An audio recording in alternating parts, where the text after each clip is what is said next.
eles se viram como o povo de Deus? Não. Como reino de sacerdote? Não. Qual identidade eles viram naquele momento? A palavra mesmo diz que eles se viram muito pequenos diante daqueles gigantes, de gafanhoto, se sentiram um inseto, voltaram a ser menos do que a velha criatura, se viram como algo desprezível. Deus falou, a promessa é essa: eu vou fazer de vocês uma nação de sacerdotes, um povo separado para mim, e vou dar a terra para vocês. Mas eles falharam, porque em vez de ficar com a palavra de Deus, havia dito, ficaram com o que os olhos deles viram. Eles estavam vendo, nós somos escravos. Eles não acreditaram quando Deus disse, vocês são sacerdotes, nação santa. E pior, ficaram com o que imaginaram que os outros estavam vendo. A falha no deserto é por causa da incredulidade em sua identidade. No texto de Mateus, Jesus entrou na água, o céu se abriu e o Espírito Santo desceu como pomba sobre ele. O que é isso? Unção, irmãos. Naquele momento, Jesus se tornou ungido. Até então, ele era só Jesus. Bem, José. Mas agora, ele é Jesus, o Cristo. Cristo significa ungido. Logo em seguida, uma voz foi liberada do céu dizendo, este é o meu filho amado, em quem me comprazo. Que coisa linda, Jesus. Naquele momento, por causa da unção, ele ganhou uma nova identidade. Era como se o pai dissesse, você não é mais filho de José. Agora você é o meu filho, o filho de Deus. O que veio logo em seguida? Deserto. Luta. Veja Mateus 4, versículos 1, 2 e 3. A seguir, Jesus foi levado pelo Espírito ao deserto, para ser tentado pelo diabo. E depois de jejuar 40 dias e 40 noites, teve fome. Então o tentador, aproximando-lhe, disse, se és filho de Deus, manda que estas pedras se transformem em pães. Não foi assim? Muitas pessoas pensam que a tentação foi a fome. Jesus estava 40 dias sem comer, e eles imaginavam que isso é que estava sendo checado na vida de Jesus. Sabe qual foi a tentação? Quando o tentador disse, se és filho de Deus, sobre o quê? O diabo estava lançando dúvida sobre a identidade de Jesus. Tu és filho de Deus ou és filho de José? Era como se ele falasse, eu ouvi na beira do Jordão uma voz do céu dizendo que você é o filho de Deus, mas você não parece filho de Deus, você parece um galileu qualquer, e humilde, e pobre, e sem nada, não tem nem onde reclinar sua cabeça, nada mais que isso. Por que você vai chegar aqui dizendo que é filho de Deus? Qual é a credencial que você tem para dizer que é filho de Deus?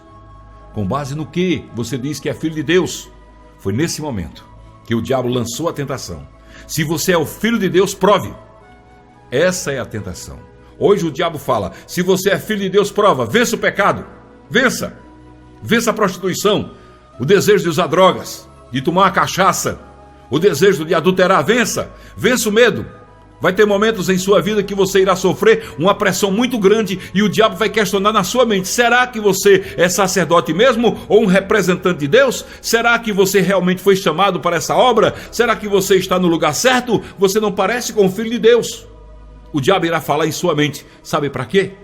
Para tentar desviar a sua identidade, a sua mente da sua identidade. Se ele consegue, você se torna um alvo fácil. Tudo que você terá nesta hora é a palavra de Deus. Você é sacerdote. Hoje os céus estão abertos diante de você, confirmando a sua identidade. Não importa o que digam a seu respeito.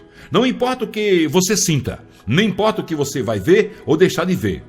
Se mantenha sempre sobre uma única palavra. Você tem uma identidade. Filho de Deus. Você é ungido de Deus. Você foi levantado por Deus para ser um sacerdote. E assim edificar a casa do Senhor. A identidade é chave, porque você é o que você é em si mesmo. E a sua visão é que te forma, molda, impele você a ser o que é, alimenta. E tudo isso vem pela identidade. Você precisa se enxergar dessa maneira como filho de Deus, fazendo parte do sacerdócio real. Glórias a Deus. Louvado seja o nome de Jesus. A Bíblia diz que você é uma testemunha do Evangelho. Diz que você foi enviado como Jesus foi.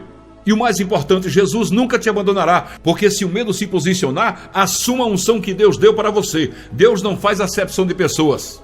Sei que você está acostumado a pensar que uns ganham uma unção maior do que outros. Deus deu mais para Davi do que para Saul. A unção de Davi era maior do que a de Saul. Essa unção para ser rei.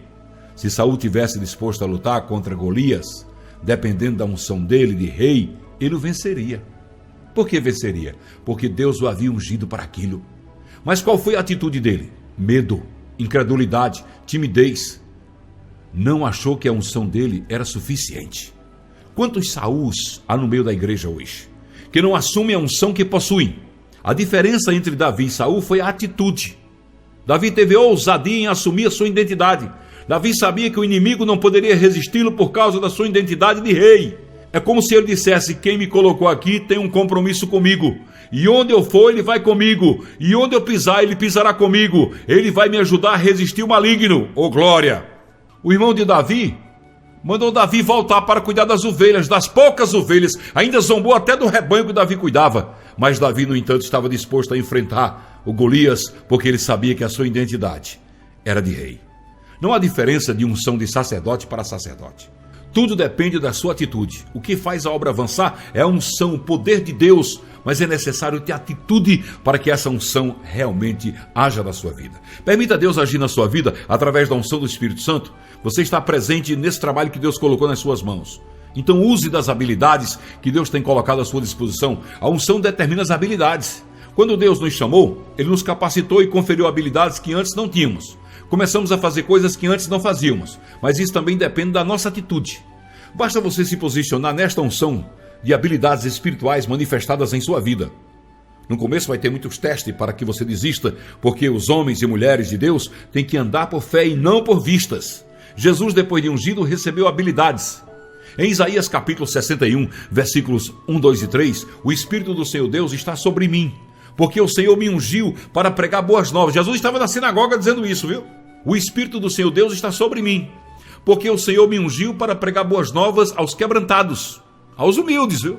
Enviou-me a curar os quebrantados de coração e proclamar libertação aos cativos e a pôr em liberdade os algemados, a apregoar o ano aceitável do Senhor e o dia da vingança do nosso Deus, a consolar todos os que choram e a pôr sobre os que em Sião estão de luto uma coroa em vez de cinzas, óleo de alegria em vez de pranto, veste de louvor em vez de espírito angustiado, a fim de que se chamem carvalhos de justiça, plantados pelo Senhor para a sua glória. Aleluia! Que palavra linda! Eu amo a palavra de Deus. Veja, cada uma das habilidades todas se aplicam a todos nós. Em Atos capítulo 10, versículo 38, como Deus ungiu a Jesus de Nazaré com o Espírito Santo e com poder, o qual mandou por toda parte, fazendo o bem e curando a todos os oprimidos do diabo, porque Deus era com ele. Deus era com Jesus. Deus é com os seus sacerdotes. Deus é com aquele que ele comissiona. Deus não apenas manda, ele vai junto, na verdade. Vai à frente. Essas habilidades não significa que serão instantâneas na sua vida. Elas também são ensinadas. Em 1 João 2,27, quanto a vós outros, a unção que dele recebestes permanece em vós, e não tendes necessidade de que alguém vos ensine, mas como a sua unção vos ensina a respeito de todas as coisas, e é verdadeira e não é falsa, permanecei nele, como também ele vos ensinou. Aqui está dizendo que a unção que recebemos permanece e não temos necessidade de que alguém nos ensine. Mas a unção que você recebeu te ensina a respeito de todas as coisas para você estar à frente do trabalho do Senhor. No dia que você se converteu, você recebeu essa unção, ao aceitar o Senhor Jesus, ao confessar o Senhor Jesus como teu único e suficiente Salvador. A partir daquele dia, a unção começou a te ensinar coisas. A unção vai ensinar você todas as coisas. Ela vai ensinar você a ser um crente cheio do Espírito Santo, a como se conduzir na vida, a ganhar almas para Jesus, a consolá-las, a consolidá-las, a discipliná-las, a liderá-las, como se posicionar diante das circunstâncias, diante da guerra, diante da igreja. Ela vai te ensinar o que você antes não sabia. Você vai começar a ver a palavra de Deus com outros olhos, terá mais revelação na palavra, porque é isso que o Espírito Santo faz. Então você precisa ter uma postura de crer e querer aprender com a unção, e ela te ensinará todas as coisas. Quando você entende isso, tudo que você fizer será com um novo encargo, pois uma nova medida de fé e ousadia é liberada sobre a sua vida. Não é petulância da carne, mas ousadia em Deus, para se posicionar diante dos homens e falar em nome de Deus. Oh, glória! Como eu gosto disso. Temos que estar na posição que Deus quer. Mas o que é essa posição? Posição é o cargo. Posição é separação para Deus. A Bíblia fala que quando Deus veio sobre Paulo e Barnabé, em Atos capítulo 3, versículo 2, diz assim: e servindo eles ao Senhor e jejuando, disse o Espírito Santo: separai-me agora Barnabé e Paulo para a obra que os tenho chamado. Oh, glória! E com base nesse versículo que estou aqui hoje para dizer, você foi separado como sacerdote de Deus para edificar esta obra. Talvez você está indo na igreja, está indo em algum lugar sem ter fé, sem estar gostando, mas veja bem, Deus está te preparando para a obra, para salvar vidas. para ganhar vidas para o reino de Deus. Separai para mim este meu filho, a quem tenho confiado a minha obra e o meu trabalho. Antes você estava em outra posição, certo? Mas o Senhor fala, separei esse para mim. Quando Deus separa alguém para uma nova posição, lhe é conferida autoridade. A unção sempre traz autoridade. Certa vez aconteceu um incidente em Israel. Havia 12 tribos em Israel, e cada tribo tinha o seu líder, seu príncipe. E um desses líderes chegaram a Moisés e Arão e falaram o seguinte: escuta, quem que vocês pensam que são para mandar na nação toda? Quem constituiu vocês? Com qual autoridade vocês fazem isso? Eles agora tinham um problema. Qual era o problema? Quem é que vai definir quem tem autoridade? Se fosse hoje era fácil, pois a Constituição fala que o poder emana do povo. Se a maioria decidiu, então é esse que manda. Nesta hora Deus vem e diz: quem iria fazer algo que definiria quem teria autoridade? Deus, claro. Números 17, versículos de 1 a 10. Disse o Senhor a Moisés: fala aos filhos de Israel e recebe deles bordões, uma pela casa de cada pai de todos os seus príncipes, segundo as casas de seus pais, isto é, 12 bordões. Escreve o nome de cada um sobre o bordão, porém o nome de Arão escreverá sobre o bordão de Levi, porque cada cabeça da casa de seus pais terá um bordão, e as porás na tenda da congregação perante o testemunho, onde eu vos encontrarei. O bordão do homem que eu escolher, esse florescerá. Assim farei cessar de sobre mim as murmurações que os filhos de Israel proferem contra vós. Falou, pois, Moisés aos filhos de Israel, e todos os seus príncipes lhe deram bordões. Cada um lhes deu um segundo as casas de seus pais, 12 bordões, e entre eles o bordão de Arão.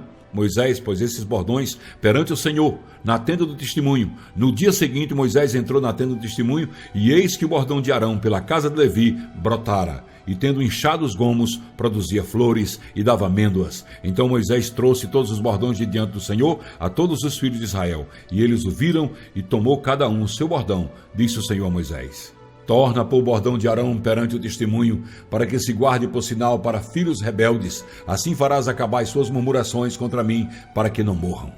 Naquele dia, todos ficaram sabendo que a autoridade não depende de quem quer ter essa autoridade, mas a quem Deus escolhe dar. Deus escolheu você. Você que está ouvindo agora essa mensagem. Deus escolheu você e compartilhou com você da sua autoridade. Quando Deus escolhe, Ele honra. Você só precisa crer e fazer a obra. Essa é a base da autoridade da unção, a escolha de Deus. Nunca tente fazer prevalecer a sua autoridade com base na sua postura natural, no seu braço, no seu tom de voz e etc. Não. Qual foi a escolha de Deus? Vós me sereis uma nação de reino e sacerdotes. Não foi dada uma posição de autoridade, mas tem um outro ponto importante. A vara escolhida era uma vara como as outras. Aqueles que Deus escolheu, Ele injetou a vida, e a vara no outro dia tinha flor, tinha broto e já tinha amêndoas. O que significa isso? A autoridade está ligada também a frutos, e os frutos falam por si mesmo.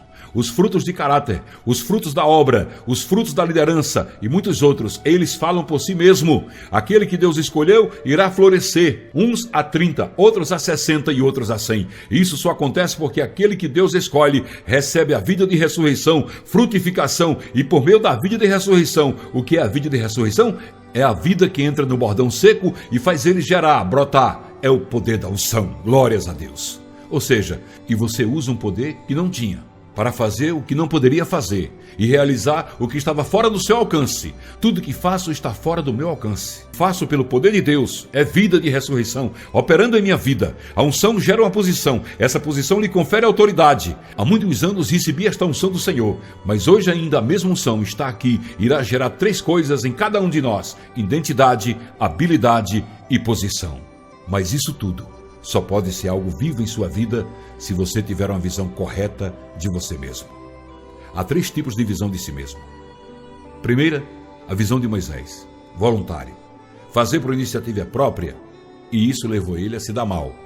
A segunda, a visão de Saul, coitadinho. Ele não conseguiu fazer nada para Deus. Foi passado dele o reino. A visão de Davi. Se viu como Deus o via, e assim estabeleceu o reino de Deus e expandiu suas fronteiras. Nele foi estabelecida a aliança davídica, da qual gerou Jesus. Eu não tenho o poder de mudar sua visão, nem mesmo Deus tem, porque Ele obedece o seu livre-arbítrio. Apenas você. Decida hoje ter a visão correta que Deus tem de você. Você é filho de Deus. Você não é escravo do pecado. Deus te tirou de lá, te deu uma nova vida, pegou todos os teus pecados e sepultou no mar, e não se lembra mais deles. Deus agora tem você como sacerdócio real, nação santa, povo adquirido, comprado e remido com o sangue de Jesus. E Deus quer que você pregue a palavra e tome conta da obra dele, porque ele vai te usar de uma maneira poderosa. Receba essa palavra do seu coração.